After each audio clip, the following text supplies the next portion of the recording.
लड़ाई बदल गई है। अब ये अभी लोग, the military leadership will hesitate to discuss this. मैं आपको एक मिसाल देता हूँ लड़ाई कैसे बदली है। वो ऐसे बदली है कि एक तो पूरी बैटलफील्ड जो है, अभी आप जो डिफेंस कवर करते हैं उनको आइडिया होगा, हमारे यहाँ क्या होता है आर्मी के अंदर, वो डिव कमांडर होता है, डिव कमांडर के बाद कोर कमांडर होता है, उसके बाद आर्मी कमांडर होता है। दी होल आइडिया ये होता है कि साहब वो सामने जो है एक फ्रंटेज है, तो पहले दुश्मन जो है वो फ्रंटेज को बंद, उसको ब्रीच करेगा, तो वो डिव कमांडर लड़ाई लड़ेगा। जब वो ब्रीच हो जाएगी तो कोर कमांडर रिस्पॉन्सिबिलिटी लेगा, वो लड़ेगा, उसके बाद फिर आर्मी कमांडर लड़ेगा। तो ये फेजेज में होगा, ऐसा कुछ नहीं होगा।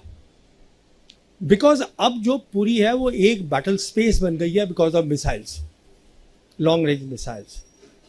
तो पहली बात जो हमें अब सोचनी है कि हमें अपनी इंडियन आर्मी को डाउन साइज करना है drastically. We have to put the money in the virtual domains of war, we have to put the money in Indian Air Force. क्योंकि अब कोई मतलब नहीं है, आपने इतने बड़े बड़े जो आलीशान, वो हर अफसर के पास एक हेडक्वार्टर है। You will be able to hide nothing from the Chinese satellites. 4 satellites हैं आज दुनिया में जिनकी ग्लोबल रीच है।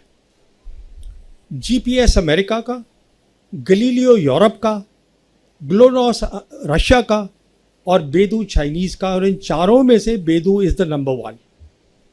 I don't want to go in the technical details. They are the best because they are the latest. They have all the latest technology.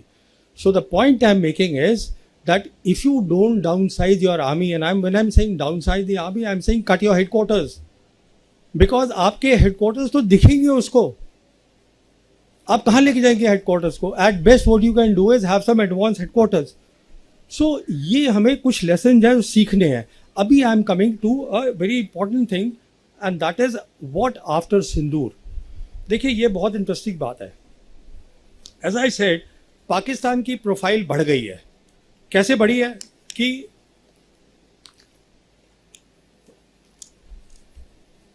तीनों great powers today are facilitating Pakistan. America को चाहिए Pakistan counter terrorism के लिए। इन लोगों का रिश्ता है 9/11 से बहुत पुराना रिश्ता है, वो टूटा कभी नहीं था।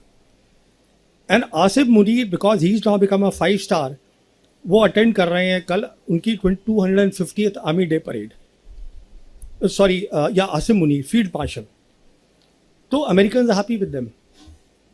The world doesn't believe are talk of terrorism, वो कोई मतलब नहीं है, बिकॉज टेररिज्म फिनिश्ड इन 9/11। उसके बाद जो चला था, जब बुश जूनियर ने बात शुरू करी, यू आर विद अस और you not with us, that was the heydays of terrorism. Now, because as I said, the global geopolitics is shifting. This is the day really of the conventional wars or hybrid wars. उसमें terrorism भी हो सकती है, but terrorism cannot be by itself. तो ये आपका narrative कोई नहीं सुन रहा है। अच्छा, चाइना जो है सेकेंड ग्रेट पावर, उनके साथ खड़ा हुआ है। और जो रशिया है, as I said, they are, उनकी विजन जो है वो अलाइंड है। इनफैक्ट अभी रिपोर्ट आई है कि प्रेसिडेंट पुतिन, ब्रिक्स की समिट हो रही है 6-7 जुलाई को ब्राज़ील में। वहाँ पे 2 मुल्क, चाइना और रशिया, प्रपोज करने वाले हैं पाकिस्तान का नाम एज अ परमानेंट मेंबर। वो दूसरी बात है, होगा नहीं, because it works by consensus. In fact इसी के तहत foreign minister of Russia Sergey Lavrov, he is coming, I think tomorrow और day after, he is coming to India. And one of the things before starting from Moscow, he said is, what I want to discuss is RIC.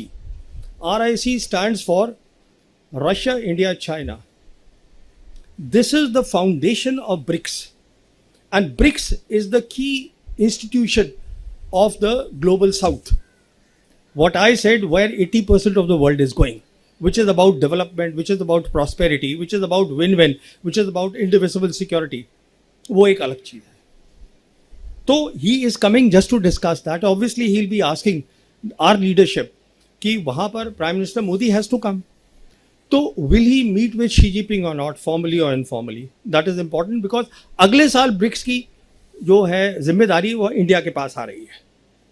तो अब हमें अच्छा लगे या बुरा लगे, because of America 1.3 billion IMF ने loan दिया पाकिस्तान को।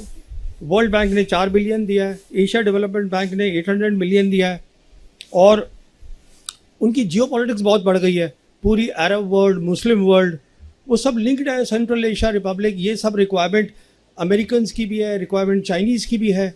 तो वो सब की आज जो है हमने ऑपरेशन सिंदूर करके bye and they showing to the world that they are a military competitor to India, we have actually raised their geopolitical profile exponentially. पहली बात तो ये है। दूसरी बात, जैसे मैं आपको शुरू में बता रहा था, we have abandoned SAARC. We abandoned that in 2016. Now we are in a limbo, we are in a complete suspense कि how much importance will the Trump administration give to Quad, how much importance it will give to India being the net security provider in Indian Ocean region, and how much backing it will give to South Asia. South Asia में उन्होंने हाथ झाड़ लिए हैं। एक सवाल पूछा था president Trump say about Bangladesh, and he said it is between the two countries, they can sort it out, he is not interested. कहने का मतलब ये है, जैसे मैं आपको बता रहा था, दोनों एक्सट्रीम पे तीनों ग्रेट पावर्स इन्वॉल्व हैं। आज खुला मैदान है for China. There is a strategic void. India is not there. America doesn't want to come there. And China is very much there. And अब आप सोचिए आगे क्या होगा। प्रोफाइल बढ़ गई है पाकिस्तान की। Why can't the Chinese put Pakistan as a strategic alternative to India in the SAARC and revive SAARC? SAARC आज भी जिंदा है, हेडक्वार्टर है उसका नेपाल के अंदर। तो इन पॉसिबिलिटीज़ को आप सोचिए कि हम अपने नेबरहुड में there is a great possibility of getting strategically isolated. Next देखिए, जो सबसे इंपॉर्टेंट बात है जो मैं बताना चाहता हूँ आपको, this is the most important part. जो उनके डिफेंस मिनिस्टर हैं पाकिस्तान के, Khawaja Ali, he made Khawaja Asif, he made a statement 2 या 3 दिन पहले कि we are leaving Shimla agreement. We want to go back to the 1948 UN resolution. And what he said is that we want to call the military line ceasefire line. इसका बहुत serious implication है, ये मैं आपको समझाता हूँ कितना serious है ये इम्प्लीकेशन। देखिए, जब लाइन ऑफ कंट्रोल बनी थी शिमला एग्रीमेंट के अंडर, उसमें 2 बातें तय हुई थी।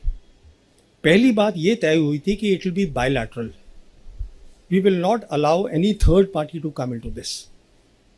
और दूसरी बात ये तय हुई थी कि no force will be used by either side to change this line.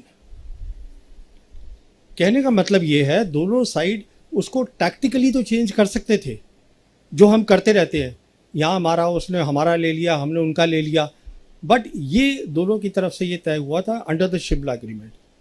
Now if they leave the Shimla agreement, and let me tell you, everything that the Chinese do, Pakistanis do, they are constantly taking the advice of China. इसको आप बिल्कुल दिमाग में डाल लीजिएगा कि China और पाकिस्तान को एक देखिए। अब आप, वो हमेशा एक थे ही, पर हमने उसको 5 अगस्त 2019 के पास उनको ओपनली हमने एक बना दिया, वो गलती करके। तो अब देखिए इसका मतलब क्या है। जब वो बोलते हैं हम सीज फायर लाइन पे जाएंगे, इसका इम्प्लीकेशन बहुत सीधा सा है। एक तो we are open now, what they say very clearly कि we are open to the multilateral approach, we are open to the outside powers talking about Kashmir. देखिए, उनका core concern is Kashmir, Pakistan का, वो था, वो आज भी है।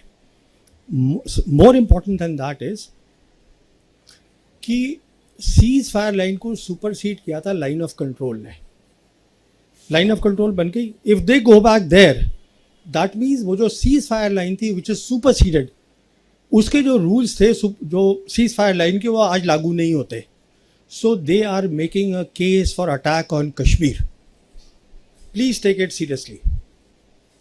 This is a case for the attack of Kashmir, जिसकी कोई बात नहीं कर रहा है इस देश में, कोई बात ये नहीं समझ रहा है it is a one front reinforced war.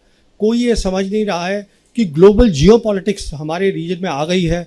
China today is a dominant power in south Asia, हमने साउथ एशिया छोड़ दिया है, और पाकिस्तान और ये जो दोनों है साउथ एशिया में हमें स्ट्रेटेजिकली बिल्कुल आइसोलेट करके मैंने कहा था कि पॉज है अभी ऑपरेशन के अंदर, तो why can't they lift the pause, हमसे पहले उनकी तैयारी हो जाएगी। देखिए, जब भी आप कोई चीज़ स्ट्रैटेजी बनाते हैं मुल्क की, you always have to keep two things in mind. First is always take into consideration the worst case scenario, not the best case scenario. Number two, always give more capabilities to your enemy than he actually has, because then you will do well. ये दो basic बातें हैं, military में भी होती हैं, war appreciation में। तो मैं आपको ये सब बातें एक बहुत little time, this is a very expensive subject, तो मैं ये आपको बताना चाहता था, but I am open two questions. Thank you very much.